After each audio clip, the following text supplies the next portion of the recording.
ঘটনাটা কি হয়েছে আগে জানা যাক, তারপরে মন্তব্যে আসি। ঘটনাটা হয়েছিল কি, আমার শাশুড়ির সাথে আমার সাথে একটু বাচ্চা, তো আমি তার সাথে একটু খারাপ বিহেভ করছি দেখে সে তার ছোট ছেলেকে না বলে তার বড় ছেলের কাছে চলে গেছে। তো এটা তার ছোট ছেলে জানতে পারছে, জানার সত্ত্বে সে আমারে মারধর কিছু বলে করে নাই। সে কি করছে, বাজারে গেছে, বাজারে যেয়ে 2 কেজি আঙ্গুর ফল আনছে।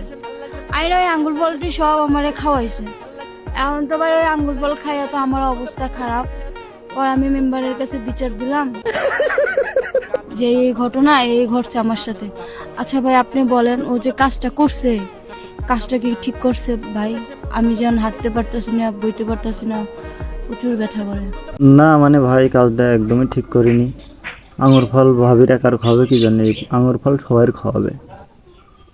এখন ভাইয়ের কথা শুনে আসি, ভাই কি কয়।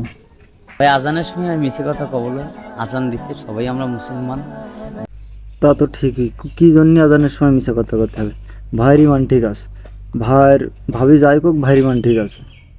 তারপর ভাই, বিষয় হচ্ছে কি, মহিলা মানুষ ঘরের বউ হোক, তাকে যদি মারধর করি, চিল্লাচিল্লি করবি, পাড়ার লোকজন শুনবি, অনেকেই অনেক খারাপ কথা কবি। তাই আমার মাথায় এটা প্ল্যান আসলো, যোকে আমি ভাতে মারবো যাতে হাঁকতে না পারে। আর না হাঁকলে তো খাইতে পারবে না, খাইতে যখন পারবে না তখন বুঝবে যে মুরব্বীকে অসম্মান করার মানে জ্বালাটা কি, এটাও শাস্তি। ভাই থালি কাজটুক করেছ কি থালি ক। ভাইয়ের সাথে আমি একমত, লোকজন কিছু ঠিক পাবে না। বউ সাইজ করার বিরাট কৌশল, বহুত কিছু শিখলাম ভাই, স্যালুট।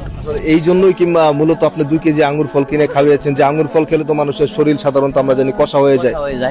কষা হইলে কি করবি, পিসাব পায়খানা সব বন্ধ হয়ে যাবি। আর যখন বন্ধ হয়ে যাবি তখন উঠতেও পারবে না, বসতেও পারবে না। ও বুঝবে যে শাস্তি কত প্রকারের আমি দিতে পারি।